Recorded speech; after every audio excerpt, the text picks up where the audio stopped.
मेरी उम्र 57 है। मेरे दिल के वाल टाइट टाइट हैं।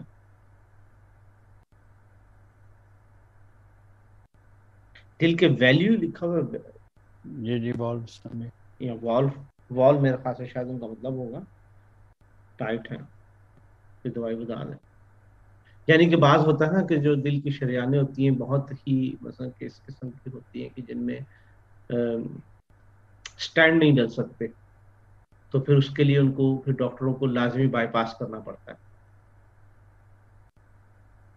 तो उसके लेकिन ये उससे इनकी है तो कोई वाल्व्स तरीका। खराब हैं, तो हाँ जी। वाल्व्स के लिए,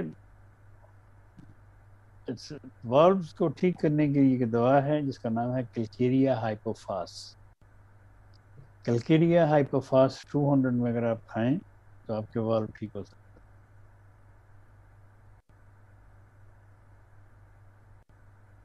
मेरे लेकिन बेटे के टखनों में दर्द अमूमी है। वही सॉरी। क्रिटिकस आप रोजाना लें। क्रिटिकस बड़ा अच्छा टॉनिक है हार्ट की अक्सर बीमारियों में।